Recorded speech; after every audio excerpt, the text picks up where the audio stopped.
Welcome to the program. I'm Mark Imperial. This segment's brought to you by booksgrowbusiness.com. It's the place where busy professionals get their books done to educate consumers, grow their businesses, and to leave a legacy.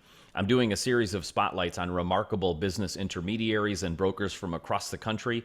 Joining me on this segment is Patty Dowdy. She's with Blanq Business Advisors. Patty, welcome to the program. Hi, thanks for having me. Patty, tell us a little bit about your work and tell us specifically who are the types of clients that you specialize in working with and helping. Yes, how I got here is a long story, and that's not what you asked me, so I'm not going to tell you. Um, but I've been doing this for about 12 years, but I grew up in the business. I grew up thinking my dad made up the word due diligence just to embarrass me. So grew up around brokers, grew up around the restaurant business. So I've always been in that environment. For a long time, about 10 years, I worked exclusively with restaurants. So a pretty specific scope, restaurants, bars, coffee shops, what have you. Sold that about a year ago. And now I'm in the great big wide world of sort of being a generalist. I do have people I navigate towards, a mindset I navigate towards, but I do not have an industry that I focus on.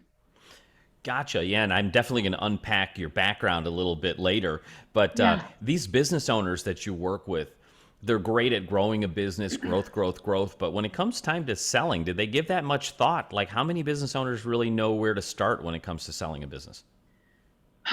It's funny how little knowledge there is about selling a business, business brokering, whether that be in the business community, commercial real estate, residential real estate. The general public is pretty much clueless. The zero thought is the answer.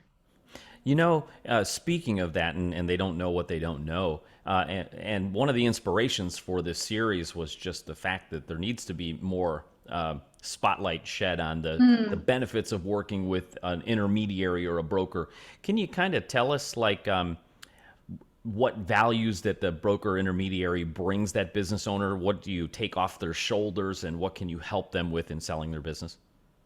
Yeah, that is a great question. Well, like you already hit on, you don't know what you don't know, and you may be really good at running your automotive shop or your restaurant, but you don't know how to price your business. You don't know what the industry standards are. And most importantly, working with a broker leaves you to be able to continue to run your business, right? And focus on that because sometimes you can lose sight of things or even check out once you list your business.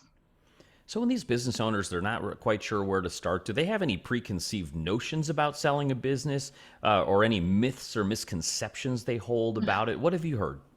Yeah, in general, I think there's lots of myths, misconceptions, and I wish that one of the reasons I like having conversations like this is to bring these conversations about selling a business out into the open because it usually goes one of two ways, right? One is, oh, people will think I'm failing. What will my neighbor think? What will my best friend think? That I gave up, I sold out, I didn't make it. So there's some shame, can be some shame involved in that, some feelings of I'm not good enough, all the way to, well, no one will want to buy my business if I'm not doing 10 million a year. So why even bother? Right. So it falls to those extremes.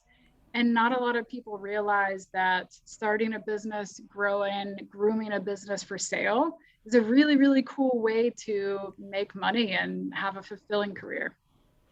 So, I imagine one of the probably questions that comes to mind right away is like, how much is my business worth? Do you get that a lot? And Uh, what are kind of the preconceived notions around how to value their businesses? yeah, that is always the first question. And that's why I laugh. Like, of course, that's the question, right? And I like to tell people, I don't know. I have no idea what your business is worth. It's very industry specific. There is a lot of nuance in there. And there's not usually when numbers are involved and P&Ls and tax returns, spreadsheets, nuance and gray area doesn't live there. But that's one of the reasons why I like doing valuations is to peek under the hood and see how a business is run. Um, but the short answer is everyone thinks their business is worth a lot more than it really is. I read a statistic that over 50%, maybe as high as 80% of businesses that go on the market are woefully unprepared and they go Mm, unsold. Can you give us some yes. insight into like what are the biggest causes or the biggest, most common causes for a business not to sell?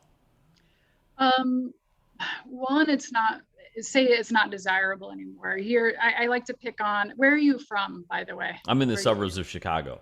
Okay, so I'm here in North Carolina in the South, and there is what you call a fish camp. Does that ring any bells with you? Do you know what a fish camp is? Okay. No. So a fish camp is a super old school Southern thing where it's a big giant, like 10,000 square foot building with basically picnic tables, and they have fried fish, coleslaw, baked potatoes after five, that kind of thing. That sounds fun. Um, it's fun. Everything's fried. But the trends have been leaning away from that for some time, right? People are more health conscious. Spaces have gone down in size, not up. Um, it, yeah, taste have changed, right? It's labor intensive, all that. So, like a concept that's outdated. Also, a concept that the owner may be in there 80 hours a week, right? Not everyone wants to work like that. Um, and concepts that just I don't know, good old fashioned, don't make a lot of money. So, Patty, now I want to know like what got you into this business. What inspired you to become a business intermediary and help others sell their business? How'd you get started? Yeah, well, like I mentioned, I've sort of started at age 2. um, but more formally, I was living in Asheville, North Carolina, and I was a chef, and I'd always worked in the restaurant business, and I had recently got married and sort of wanted to start a new life. And so I decided to move back to Charlotte. Well, let me back up a minute. My dad at some point realized that he liked selling restaurants more than he liked running them. So he opened a restaurant brokerage firm. And so I moved back to Charlotte, not knowing if I would like it, if I would be good at it, didn't know how to dress, didn't know how to act. I was a college dropout at the time. And I came in, I believe, as the marketing director. And the only sort of viable experience I had was booking bands through MySpace, right? So I was like, I'll do the marketing. But over the years, I, found out I really enjoyed it. I was good at it, loved working with people. And from there, did anything and everything involving restaurants and real estate and selling businesses. Um, so that's the very short version of how I got to where I am. And we had at one point 15 offices. We still have 4 now. I'm still sort of oversee that, even though I'm not in charge of the Charlotte office anymore. So, Patty, before I ask you my last question, is there anything that I didn't think to ask that you feel is important to share with business owners that are considering selling in today's economy? Yeah, don't wait till you're ready. And I guess I'll use ready and air quotes, right? Because usually when you feel like you're ready, it's too late. And like you mentioned earlier, a lot of people come to the table. I think you said woefully unprepared, which I love that. So yeah, they're just not ready, even though they are maybe financially, emotionally, spiritually, but their business isn't in the right shape. So start before you think you need to. Sage advice.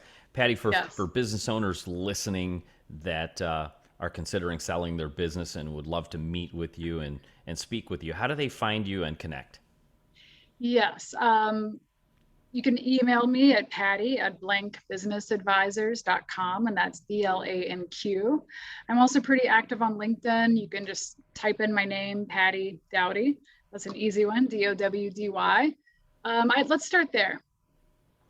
Terrific. Patty, this has been great. I really appreciate you taking the time to share with my audience today, and I wish you continued success for you and for all of your clients.